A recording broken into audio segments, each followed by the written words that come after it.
Bé, doncs, presentats els conceptes així bastant profundament, jo volia preguntar-vos, avui que tenim aquí molts tertulians que ens poden ser de gran ajuda amb una motxilla a l'esquena i que tenen una experiència per davant, creieu realment en aquests canvis? Els heu vist? O sigui, com els veieu ara?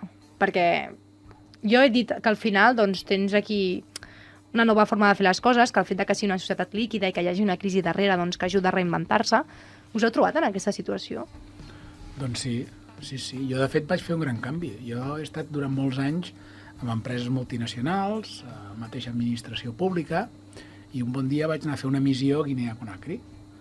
Bàsicament, era una missió en la que havien perdut aquella gent la possibilitat d'exportar i vendre peix a la Unió Europea. Bàsicament perquè es trencava la cadena del fred.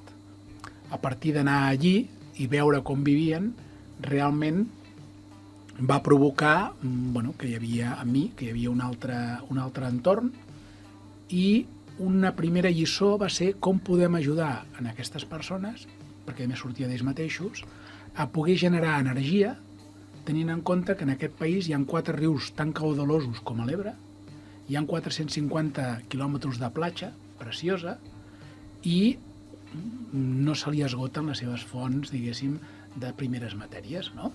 I hi havia una solució molt senzilla. Aprofitem el vent, energia eòlica. Pensàvem en el típic molinet aquest que es posen com ara generadors en els vaixells, en els velers. Fem servir les plaques solars, les enganxem aquí. Postes, no cal, si tenen tots els arbres del món.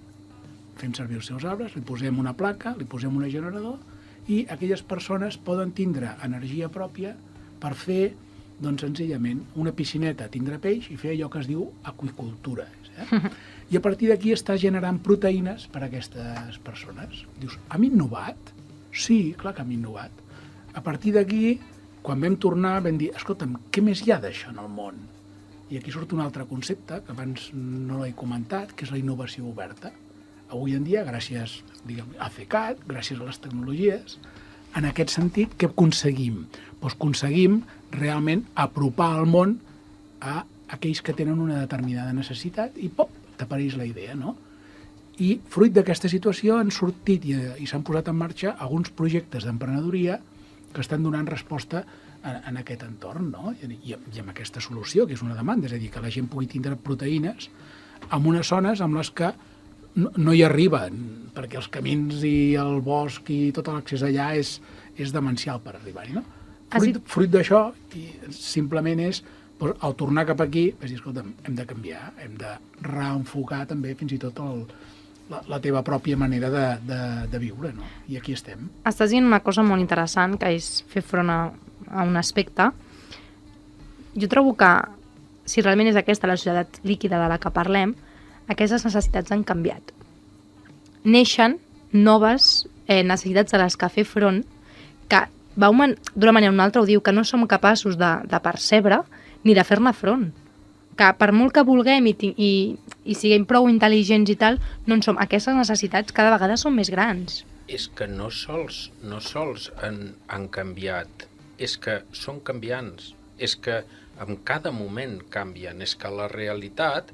El Davide ha dit una cosa que a mi m'ha agradat molt anteriorment, que ha parlat precisament de la importància de l'observació. És que darrere de la innovació hi ha l'observació, que possiblement és el gran atribut de la innovació.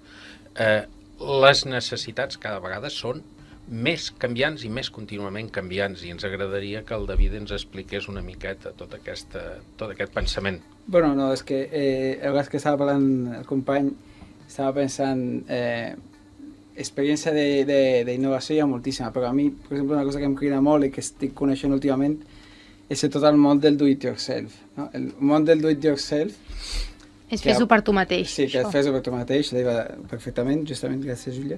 És un món que és un moviment absolutament líquid, vull dir, no existeix en lloc.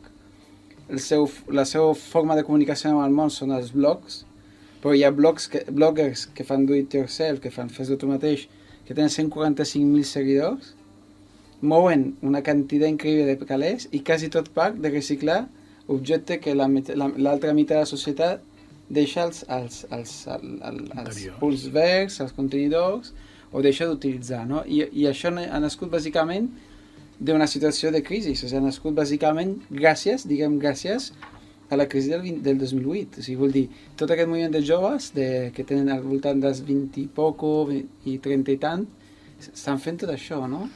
I és increïble el que estan fent. Clar, és que una cosa que volia comentar-vos, que sembla dir tot això, que tot sigui negatiu, però jo crec que té molts avantatges, és a dir, hem de saber treure la part positiva. Molt bé, potser no tenim moltes coses segures, però això també ens activa professionalment i personalment a buscar aquella cosa que ens pot donar forces i que volem tirar endavant per canviar.